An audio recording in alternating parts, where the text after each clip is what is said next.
Karakter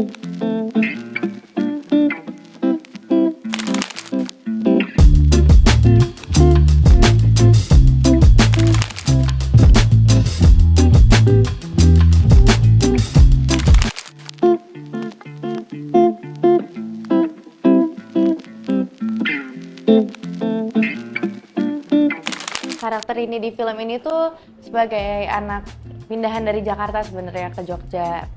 Tapi udah mulai maksudnya udah mulai bisa dikit-dikit bahasa Jogja, bukan bisa bahasa Jogja, bisa logatnya dikit-dikit. Terus Rini tuh karakternya sebenarnya dari kecil tuh dia udah sakit-sakitan.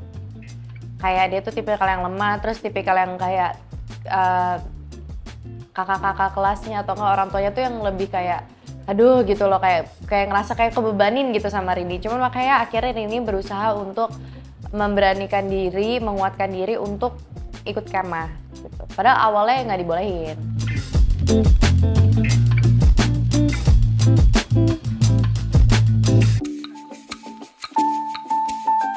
Aku awalnya nervous karena aku dengar-dengar kalau Rini itu orangnya agak tertutup, introvert gitu-gitu. Tapi the moment I met her, waktu ketemu aku langsung kayak klik gitu. Kayak kita bener-bener langsung ngobrol banyak banget, ngobrol seru, aku sampai tukar Instagram. Sampai detik ini pun kadang-kadang kita masih suka chattingan. Terus bahkan kemarin kayak misalnya Rini masih takut untuk diwawancara. Padahal wawancaranya tuh digelapin, muka dia nggak akan kelihatan, cuman kan dia masih trauma. Itu tuh sampai aku yang bener-bener kayak Kak, ayo dong, wawancara dong. Aku pengen ketemu sama kamu di sini di Jakarta. Nanti kalau kamu ke Jakarta kita main gitu. Ayo dong kita main bareng gitu. Jadi sekarang tuh aku udah kayak temen sih sama dia. Soalnya beda umurnya nggak jauh.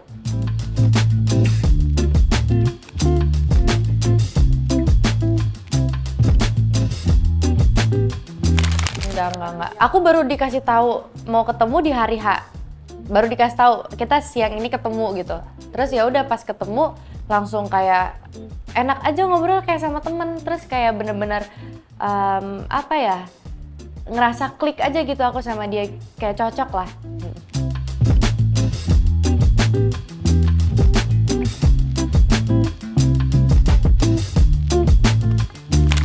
Enggak, aku justru setiap kali aku ketemu sama Karini itu aku selalu memperhatikan gerak-geriknya dia, apa yang dia lakukan, dia sukanya apa, dan itu aku implementasikan ke film ini.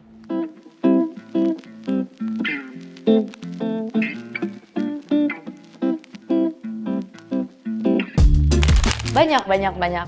Cuman kan of course dia kalau dia kesurupan dia nggak bisa ingat dong dia ngapain. Jadi aku lebih banyak nanyanya ke teman-temannya. Waktu dia kesurupan dia kayak gimana, dan itu tuh ternyata beneran udah plek-ketiplek sama apa yang ditulis di skrip. Jadi aku kayak udah nggak wondering lagi. Cuman aku sempat nanya ke Karini kalau kesurupan tuh rasanya gimana sih gitu. Kayak palingan gitu-gitu.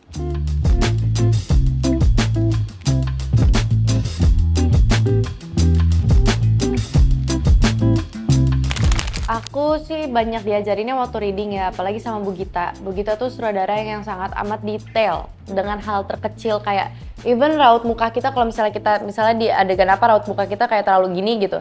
Itu Bu Gita tuh bener-bener yang tipikal kayaknya nggak gitu deh gini-gini. Jadi kayak aku ngerasa aman banget karena dijagain. Jadi tiap aku melakukan apa yang menurut Bu Gita kurang, pasti akan dikasih tahu dan pasti akan dibantuin gitu. Waktu reading juga dia bener-bener ngajarin langsung face to face kayak coba kamu acting serupan meyakinkannya gimana gitu. Jadi kayak bener emang prosesnya juga ada sih untuk sampai ke situ.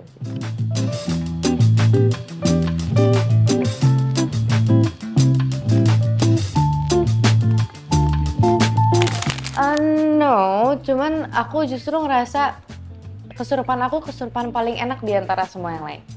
Karena kesurupannya Rini itu seperti aslinya, dia tuh beda sama yang lain. Yang lain kesurupannya pasti teriak-teriak, nangis, apa. Dan dia tuh kesurupannya kalem, anteng. Kayak ratu. Terus, yes. Jadi kayak aku ngerasa justru malah setiap aku memerankan Roro Putri, itu kayak aku kayak oke, I'm a princess. Aku kayak di otak aku kayak gitu doang. Jadi kayak biar dapet gitu loh, kayak kapan aku senyum sinisnya itu kayak aku anggapin diri aku itu Roro, aku princess, kayak mereka semua ini cuma anak-anak kecil. Jadi kayak ya udah, jadi tuh aku dalam hati aku ngelakuin itu, jadi akhirnya keluar dari mata gitu loh.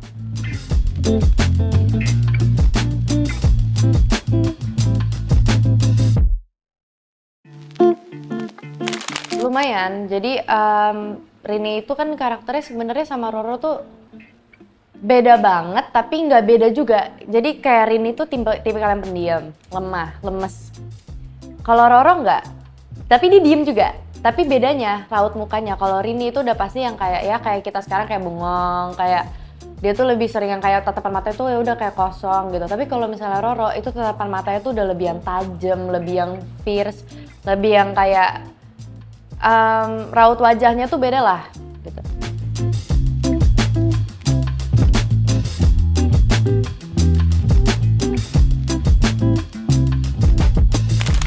Iya, karena Roro itu harus berbahasa Jawa dengan fasih. Jadi tentu itu sulit dan aku lumayan sempet stres karena jadi kan pastinya kalau misalnya bahasa Jawa itu di lokasi di set itu udah pasti akan ada perubahan-perubahan. Jadi apa yang udah aku hafalin tiba-tiba di set dirubah dan itu harus langsung take. Itu yang bikin aku kayak bentar. Itu tuh aku bener-bener sampai ada satu adegan di mana aku panjang banget dialog bahasa Jawanya dan itu diganti karena lebih bagus gini. Terus aku udah stres, aku udah panik sampai aku akhirnya nangis di set. Terus yang nenangin aku Naila. Terus Naila ngomong kayak, nggak apa-apa, aku juga waktu itu pernah kayak gitu. Aku waktu itu bahasa Belanda, aku nggak bisa. Terus aku kayak, satu kalimat itu tuh aku salah terus gitu. Terus habis itu dia bilang, tapi sampai sekarang aku jadi ingat itu kalimat Belanda itu. Terus aku bilang, aku sambil nangis aku bilang, apa gitu. Terus dia kayak kasih tahu gitu, saya kayak oh iya. Dan karena Naila ngomong kayak gitu, nggak tahu kenapa entah kayak gimana, sampai sekarang kalimat satu itu aku masih inget. Sampai detik ini, karena aku kayak bener-bener kayak iya ngafalin fokus banget sampai kayak stres salah mulu. Jadi kayak masuk ke core memory gitu, terus sampai sekarang masih hafal kalau ditanya itu kalimatnya gimana.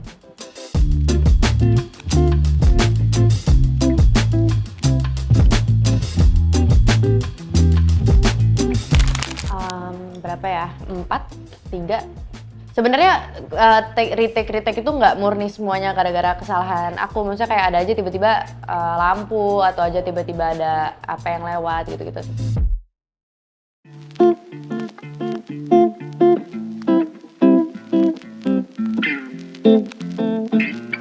Karena itu golden scene dan scene puncak dari seluruh film ini adalah saat pementasan. Karena ya ibaratnya gini, aku dirasukin sama Roro Putri dan aku mementaskan ceritanya dia.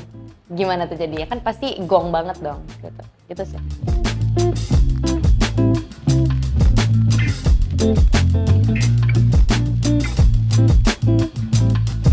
Sebenarnya awalnya justru aku nggak ada kepikiran untuk syuting sama sekali. Cuman waktu itu karena kebetulan lagi COVID, terus wah panjang deh ceritanya. Pokoknya intinya singkatnya lagi COVID, aku sekolah online, terus papa aku ke Jakarta, aku ikut karena bosan di rumah. Ketemu sama teman aku di Jakarta, teman aku ternyata punya manajer, terus ya udah aku ketemu sama manajernya, aku cuma mau nemenin dia doang. Terus tiba-tiba manajer ngomong, kamu mau syuting nggak gitu. Aku bilang aku nggak mau, soalnya aku masih sibuk sekolah. Aku bilang aku waktu itu SMA kelas 2. Terus nilai aku lagi bagus-bagus ya karena aku niatnya pengen SNM kan ke jalur undangan. Jadi aku takutnya kalau syutingan pasti bakalan lumayan berantakan tuh. Terus ya udah aku bilang enggak. Terus ternyata manajer aku ini kenal sama saudaranya mama aku yang ada di entertainment waktu itu di PH Sky apa gitu. Terus dia bilang, dia cerita sama aku kayak entertainment gak ini itu kok, gak seribet itu, gak seserem itu. Pokoknya dia yang bantuin aku convince untuk ayo dong coba casting sekali aja gitu. So kayak udah aku kasih waktu aku sehari, aku coba casting. Dan di hari itu aku casting di Cinemark.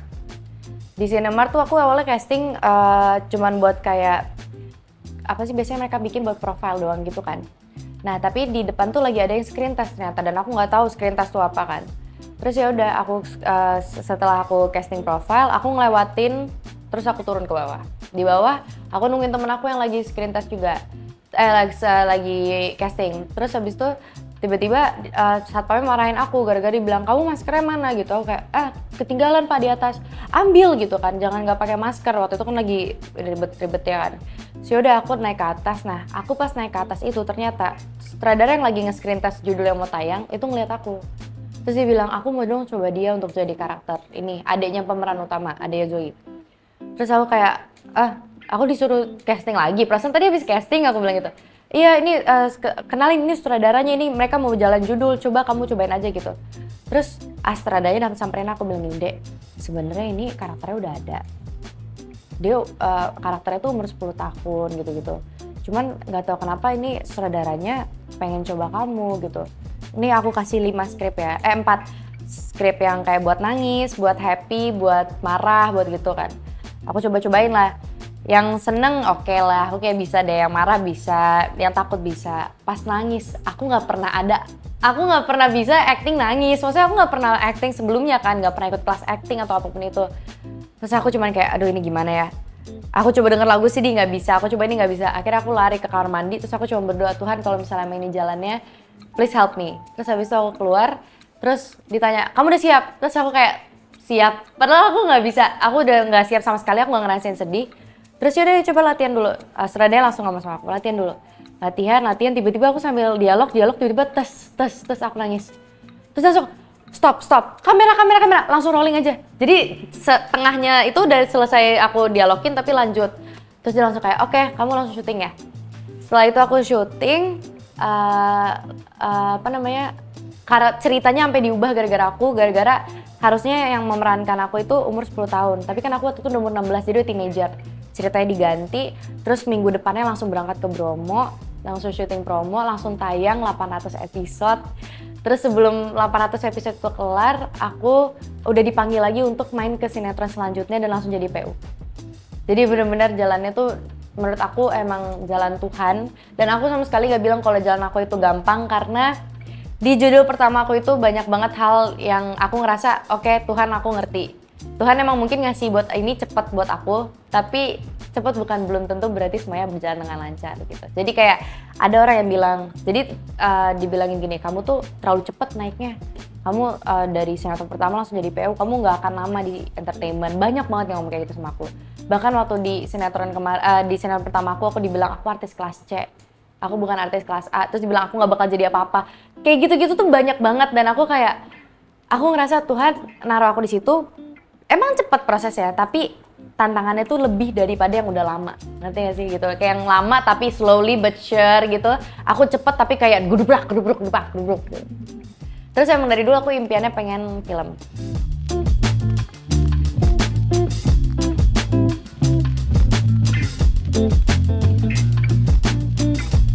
Aku sih ngerasa aku belajar banyak banget dari semua. Dari sinetron, FTV, film. Itu aku ngerasa acting aku tuh maksudnya kayak it will never be enough. Gak akan pernah cukup, karena selalu ada hal baru yang bisa aku pelajarin dari setiap project yang aku jalanin. Dan menurut aku semuanya rasanya sama. Bedanya tuh acting tuh sebenarnya semuanya sama. Mau di sinetron, mau di film, mau di FTV. Cuman yang beda itu adalah pertama skripnya. Kalau sinetron udah pasti agak lebih lebih kayak hiperbola, karena kan untuk TV dan TV itu kan kamera kecil, TV-nya layarnya kecil gitu kan. Kalau untuk di FTV juga sama seperti sinetron, tapi untuk di film justru kita harus kurangin, harus lebih kayak ngobrol kayak orang biasa karena layarnya akan sangat besar gitu.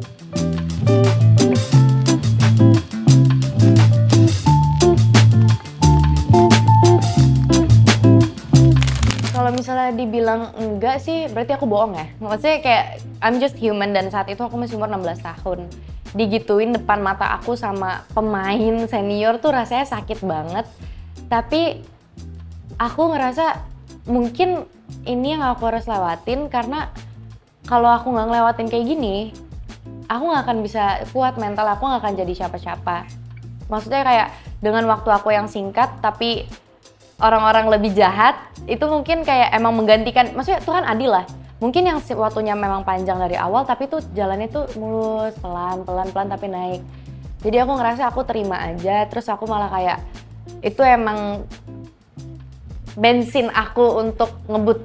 Aku mikirnya gitu sih.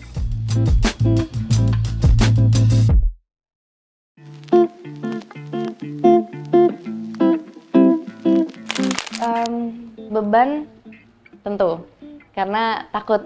Aku nggak bisa bilang kalau acting aku udah bagus banget gitu, enggak. Cuman aku lebih ke, aku dipilih pasti ada alasannya. Kayak nggak mungkin mereka milih aku nggak ada alasannya gitu kan, aku casting juga.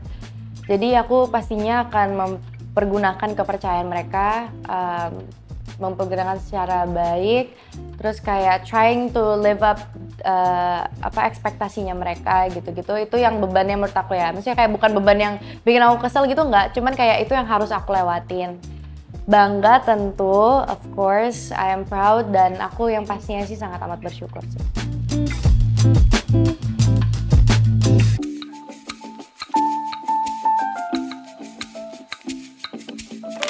Oh enggak, aku suka banget sinetron.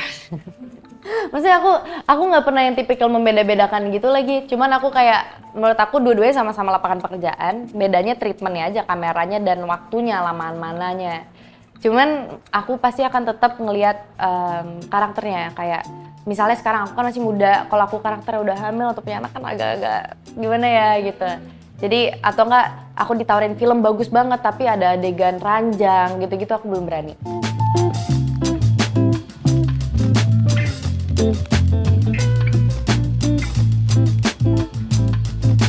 Aku berharap, ini harapan tertinggi aku ya,